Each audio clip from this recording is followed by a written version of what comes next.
What's good? Zaza Beast here.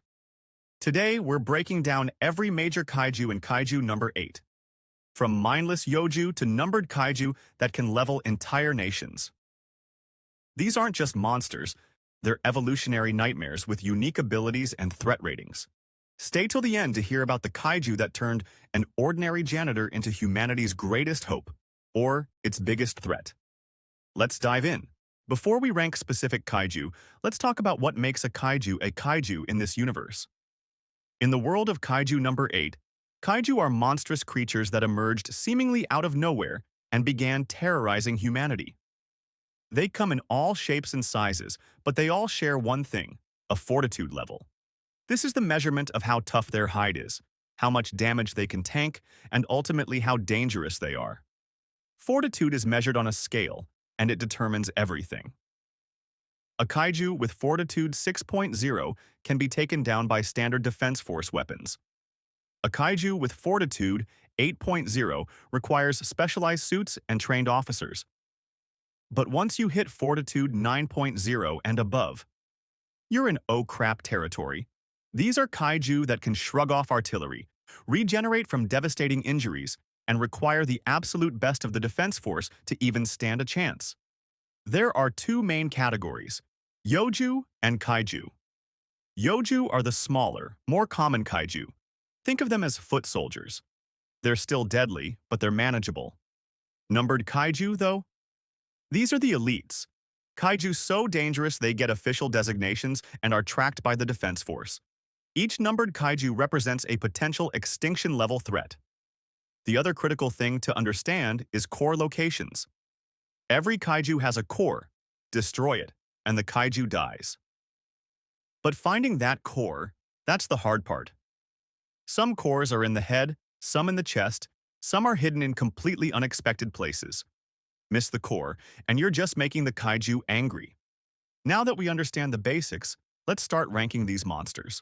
Let's start with the bottom of the kaiju food chain, the yoju. These are your standard kaiju threats, the ones that show up in almost every attack and make up the bulk of kaiju incidents. Honju-class yoju are the most common. They're relatively small, about the size of a large vehicle or small building. Their fortitude levels usually range from 4.0 to 6.0, which means they can be handled by standard Defense Force equipment. We see these constantly throughout the series. They're the kaiju that show up during training exercises, the ones that get obliterated by officers like Kikaru Shinomiya in seconds. What makes yoju dangerous isn't individual power, it's numbers. When dozens of yoju swarm a city block, even trained officers can get overwhelmed. They're fast, aggressive, and relentless. Think of them like zombies. One isn't a problem, but a horde can take down even experienced fighters. We see this in action during Kafka's first day on cleanup crew. The yoju that attacked were relatively weak individually, but they still caused massive property damage and killed civilians before the Defense Force arrived. Even weak kaiju are death sentences for ordinary people. The fortitude measurement matters here. A 4.0 fortitude yoju can be killed with sustained gunfire. A 6.0 fortitude yoju requires specialized weapons or a Defense Force suit. This is why the suit technology is so crucial. It's the difference between being prey and being a predator. Humanoid yoju are slightly more dangerous. These yoju have adapted to bipedal movement and sometimes show rudimentary intelligence. They're faster, more unpredictable, and harder to hit. We see these during several Defense Force operations. They're the ones that actually dodge attacks and can ambush soldiers. What's terrifying about even low-level yoju is their regeneration. Wound a yoju without hitting the core, and it'll heal in minutes. This is why the Defense Force emphasizes core location training. Wasting ammunition on non-critical hits is how you die when the real threats show up. Now we're getting into the serious threats. Numbered kaiju. These are kaiju that have been officially cataloged and tracked by the Defense Force. Each one has unique abilities, high fortitude, and has proven capable of causing massive casualties. Kaiju number 1 had a fortitude of 9.0 and was the first identified kaiju to appear. It was a colossal horned beast with distinctive grooves throughout its body, which held countless pink eyes that were able to discern the weaknesses of its enemies. This was the first truly catastrophic threat humanity faced, the kaiju that made humanity realize they needed the defense force. After its defeat, Number 1 was turned into Number's Weapon 1, taking the form of an armored battlesuit that bestows its wearer with enhanced speed and strength, as well as the special foresight ability that the kaiju possessed when it was alive. Its numerous eyes were also kept in storage, and some are even used as special contact lenses. Current wielder, Captain Gen Narumi of the 1st Division, one of the strongest combatants in all of Japan. He wears special contacts made from Number 1's retinas that allow him to see brain impulses and predict movements before they happen. He evolved these abilities to read electron movements and terrain changes, giving him true foresight. During the final battle, one of these retinas was also given to Kikaru, and she used its foresight power to pinpoint and expose the core of the Daikaiju of the Meireki era. Kaiju number 2 was known as the Kaiju of Destruction. It had outstanding durability even among other kaiju of its class, as well as powerful sonic and energy attacks. When it was alive, Number 2 was a giant, dinosaur-like monster with stony armor and a white head that resembled a skull with 14 shining yellow eyes. Number 2 almost caused the decimation of Sapporo until it was eventually defeated and turned into Number's Weapon 2, taking on the form of a suit equipped with thick metal gauntlets that enhance punching power. The fact that one of humanity's strongest fighters used this suit tells us 2 was an absolute monster with devastating capabilities. Former wielder, Director General Isao Shinomiya, the father of Kikoru Shinomiya and historically one of the most powerful combatants in the defense force. He wielded Number's Weapon 2 until his tragic death when Kaiju Number 9 absorbed both him and his weapon, making Number 9 significantly more powerful and allowing it to retain the features Number 2 had while it was alive. This absorption also gave Number 9 access to Isao's memories, which it later used to create kaiju specifically designed to counter the defense force's strongest fighters. Kaiju number 3 is currently unrevealed in the series, but we know it exists because its combat suit is actively being used.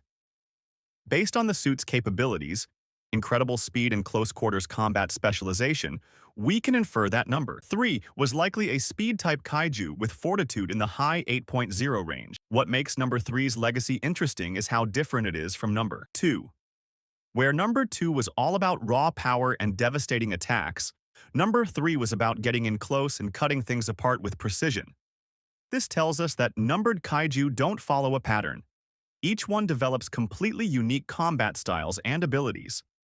Former wielder, Kikoru Shinomiya, initially wielded Number's Weapon 3 before inheriting her mother's Number's Weapon 4. The suit provided her with enhanced combat capabilities and helped establish her as one of the most talented recruits in the defense force. Kaiju number 4 is a perfect example of why fortitude alone doesn't tell the whole story.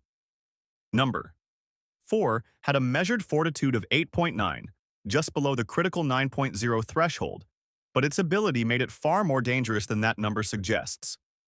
Before its neutralization, Number 4 was a massive centipede-like monster with numerous sets of wings, a large mouth full of sharp teeth, and 3 eyes. It possessed rapid regeneration on a scale we hadn't seen before. Destroy half its body, and it would regenerate in under a minute. This is the kaiju that nearly killed multiple officers during a major operation. The defense force had to develop a new strategy specifically for Number 4. Overwhelming simultaneous attacks to destroy the core before regeneration could complete. Even then, it required the combined firepower of multiple high-ranking officers. What makes Number 4 significant in the story is that its body parts became the basis for combat suits. After its defeat, the Defense Force reformed it into Number's Weapon 4, a pale combat suit with a cape-like extension that resembles a skirt. This shows that kaiju aren't just threats, they're resources. Defeat a numbered kaiju, and you gain weapons to fight the next one. Former wielder, Hikari Shinomiya, the late vice captain of the 1st Division and wife of Isao Shinomiya.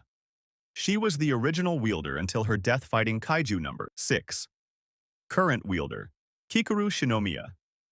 Hikari's daughter and one of the greatest talents in the defense force.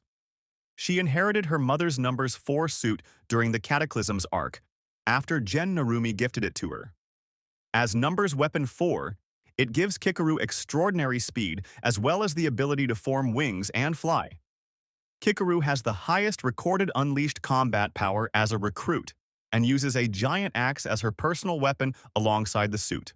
Kaiju number 5 remains unrevealed in both the anime and manga. We know it exists within the numerical sequence of identified kaiju, but details about its appearance, abilities, and defeat remain a mystery. What we can infer is that number 5 was significant enough to be given an official identification number, meaning it possessed either a fortitude level of 9.0 or above, or had unique characteristics that made it especially difficult to defeat and necessary to track. If number 5 was turned into a numbers weapon like the others, it has not yet been revealed or deployed in the series. Kaiju number 6 is where things get really serious. Up until the appearance of Kaiju number 8, number 6 ranked at the top with a fortitude of 9.6, the highest fortitude level ever recorded at the time. Also known as the King of Kaiju, number 6 was a giant reptilian beast that resembled a heavily armored dinosaur, almost like Godzilla. Its most notable feature was a set of 4 tails, each measuring longer than its body. While alive, Kaiju number 6 had the power to create and control ice as well as emit energy so cold that it could blanket any battlefield with snow. It also had extreme strength and durability. The Kaiju's attack coincided with an unusual snowstorm blowing in at Odawara, making it one of the most memorable and devastating Kaiju attacks in history. What made number 6 particularly terrifying was its ability to control other Kaiju. It seemingly had the ability to command massive hordes, hence its title of the King of Kaiju. Its eventual neutralization was a long and grueling battle that resulted in the death of Hikari Shinomiya and 200 other soldiers. This single kaiju changed the course of multiple lives and shaped the future of the Defense Force. Current wielder, Rino Ichikawa, an 18-year-old prodigy who joined the Defense Force alongside Kafka. Rino is considered one of the most promising recruits and quickly became one of the Defense Force's strongest assets. He's the only person compatible with numbers weapon 6, which takes the form of a suit of armor that increases his strength and speed and gives him the ability of cryokinesis. He can summon walls of ice that can instantly freeze kaiju. Rino eventually mastered the weapon and used it to help Kafka deal the decisive final blow to the Daikaiju of the Meireki era by stopping the monster's attacks with durable ice. He currently serves in the 4th Division. Kaiju number 7, like number 3 and number 5, remains unrevealed in both the anime and manga. We know it exists within the sequence of identified kaiju and was defeated before the start of the main story, but specific details about its appearance, abilities, and the circumstances of its neutralization have not been disclosed. Given the pattern of numbered kaiju, number 7 likely possessed a fortitude level in the high 8.0 to 9.0 range and had unique abilities that made it dangerous enough to require official identification and tracking. If number 7 was turned into a numbers weapon, it has not yet been revealed or deployed in the series.